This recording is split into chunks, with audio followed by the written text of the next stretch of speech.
All right, welcome to the flight deck. Before we command this incredible aircraft, we really have to understand its soul. And believe me, this isn't just about flipping switches and pressing buttons. It's about a philosophy, this unique partnership between the pilot and the machine that defines every single moment of flight. So, let's get into the briefing.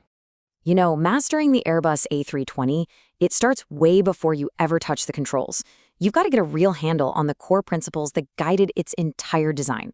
See, every system, every single automated response is built on a very specific philosophy. And if you don't get the why behind it, you'll never truly master the how. So think of these not just as a list of features, but as actual commitments, promises that Airbus makes to you. The very first promise, and it's a big one, you, the pilot, are always in command.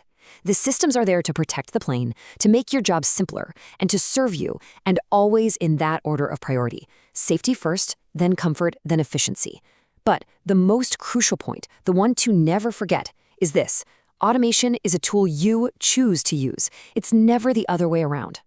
And this entire philosophy, well, it's literally coded right into the A320's fly-by-wire system. You can think of it as its digital nervous system. Your inputs on the stick don't physically move the control surfaces.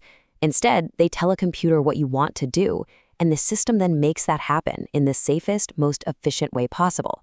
And it's all governed by a strict set of rules we call flight laws. Okay, so this is your home base, your default state, normal law. In this law, the aircraft is wrapped in a full envelope of protection. It flat out will not let you stall, it won't let you overspeed, and it won't let you pull excessive Gs. What this does is it frees you up to think about the bigger picture, to command the flight path strategically, knowing the system has your back. Now, what happens when things go wrong? Well, with certain system failures, the aircraft can degrade to alternate law. Suddenly, some of those protections are gone. While the pitch handling might feel familiar, your own vigilance has to ramp up big time. The aircraft is now asking more of you. Some of those safety nets have been taken away. And then, in the most degraded state, you've got direct law. Now, the connection is absolute. Your side stick inputs have a direct, completely unfiltered relationship with the control surfaces. Every protection is gone, you are now flying a conventional aircraft, and every single input you make has to be smooth and precise to keep things under control and comfortable for everyone in the back.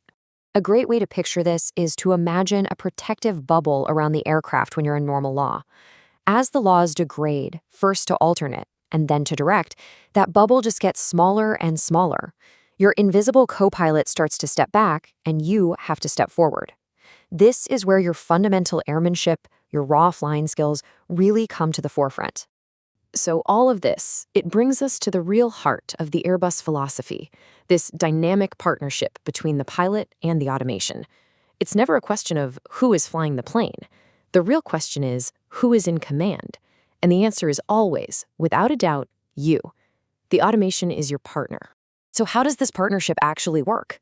Well, it really operates in two main modes. In managed mode, you give the aircraft a long-term plan through the flight management system, and it executes it perfectly. You're the strategist. But in selected mode, you take direct tactical control, giving it immediate commands for heading, speed, or altitude. And choosing between them isn't just a preference, it's a constant strategic decision you have to make. And here's where that idea becomes totally real, right in the cockpit. The MCDU, that's your long-term interface for building out the whole strategy. The FCU, that panel right in front of you, is for your short-term tactical moves. Long-term strategy versus immediate tactics. It's all right there. So you delegate a task. How do you actually confirm the aircraft got the message? You look right here at the Flight Mode Annunciator, or FMA. Think of this as your contract with the automation. It is the absolute single source of truth, telling you exactly what the aircraft is doing now and what it's about to do next. This is the question that has to be running through your mind constantly. One look at the FMA has to give you the answer. And this isn't passive monitoring, it's active confirmation. You're constantly asking, what did I just command, and is the airplane actually doing it? All right, enough theory, let's put this whole philosophy into practice. We're going to apply all these concepts during one of the most dynamic, high-workload phases of flight, the descent and arrival into a busy airport. So here we are, sitting at cruise altitude. ATC has just cleared us for the descent. Now, that entire descent path is already programmed into the FMS, so the most efficient and safest way to fly this is to let the aircraft manage it. We're going to engage the managed descent mode, or what we call DES mode. So with one simple push of the altitude knob, we've just delegated vertical navigation. The order is given, we look up at the FMA, and it confirms DES is active. And by trusting the plan, we've just freed up a huge amount of our mental capacity to manage threats, watch the weather, scan for traffic, and talk on the radios. And now we're in monitoring mode. You see the symbol on the primary flight display? The vertical deviation indicator, we call it the yo-yo. It shows us exactly where we are relative to the planned descent path. Keeping that little guy centered confirms the aircraft is flying the profile exactly as intended. This is how we make sure the automation is holding up its end of the deal.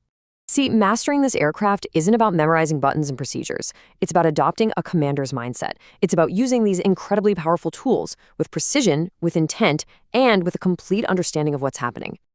And it all boils down to this one simple, unbreakable loop. First, you give the order using the right interface. Second, you look up at the FMA and you verbally confirm the new mode. And third, you verify that the aircraft's performance is actually matching what you ordered. Command, confirm, verify.